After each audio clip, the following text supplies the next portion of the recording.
Ghasia zazuka katikati mwa jiji la Nairobi, huku maelfu wakimiminika barabarani kutaka naibu mkuu wa polisi ajiuzulu, huku polisi wakirusha vitu vya kutoa machozi.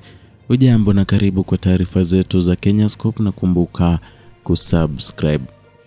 Maandamano makubwa yalitikisa jiji la Nairobi siku ya Alhamisi Juni tarehe 12, wakati mamia ya vijana walipojitokeza kwa wingi katika eneo la biashara kuu mkipenda CBD, wakitaka kujiuzulu kwa naibu mkuu wa polisi Eliud Lagat. Hali ya taharuki iliibuka wakati huo taifa likisubiri kwa hamu kusomwa kwa bajeti ya mwaka wa fedha wa 2025-2026 na waziri wa hazina ya taifa John Mbadi. Waandamanaji walijipanga katika maeneo nyeti ya jiji ikiwemo City Hall, bustani za Jivanjii na majengo ya bunge, huku wakisonga mbele kuelekea barabara kuu kama vile Harambee Avenue kwa nia ya kuvunja usalama uliowekwa kuzuia ufikiaji wa bunge.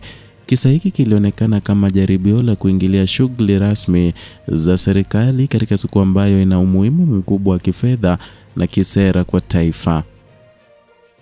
Ili kudhibiti hali hiyo, polisi walitumia mabomu ya kutoa machozi na mbinu nyingine za kudhibiti umati katika kujaribu kuwatawanya waandamanaji. Picha kutoka eneo la tukio zilionyesha moshi mzito wa mabomu ya machozi ukifunika sehemu ya bustani za Jivanjii, huku vikosi vya kukabiliana na ghasia vikiongeza uwepo wao katikati mwa jiji. Waandamanaji walionekana wakiwa wamevalia rangi za bendera ya Kenya, wakiimba kwa sauti ya pamoja, huku wakitaka hatua zichukuliwe dhidi ya maafisa wa polisi wanaohusishwa na kifo cha mshawishi maarufu Albert Ojwang, aliyeaga dunia akiwa mikononi mwa polisi. Maandamano haya yamekuja katika kipindi ambacho taifa bado linasubiri majibu ya wazi kutoka kwa mazingira ya kifo hicho. Mabango yenye ujumbe kali dhidi ya serikali, vuvuzela na matawi ya miti vilibebwa na waandamanaji walioshikilia msimamo wao licha kukabiliwa na nguvu za usalama. Ili kuzuia vijana wengine kuingia katikati ya jiji, msako mkali uliendeshwa katika barabara ya Thika, ambapo maafisa wa usalama walifanya ukaguzi wa kina kwa magari yaliyokuwa yakielekea mjini.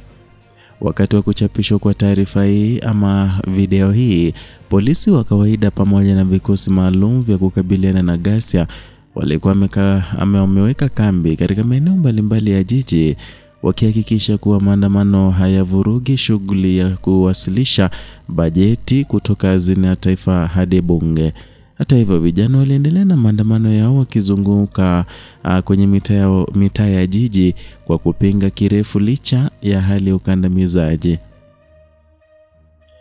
Wakati hayo yakiendelea mitaani, viongozi wa juu wa huduma ya taifa ya polisi NPS, akiwemo mkuu wa polisi Douglas Kanja na mkurugenzi wa DCI Mohamed Amin, walikuwepo mbele ya kamati ya bunge ya usimamizi wa usalama wa ndani kujibu maswali kuhusu tukio la kifo cha Ojwang. Ukimya wa awali kutoka kwa taasisi hizo umeelezwa na wachambuzi wa kisiasa kama kichocheo kikuu cha hasira inayoendelea kushuhudiwa mitaani.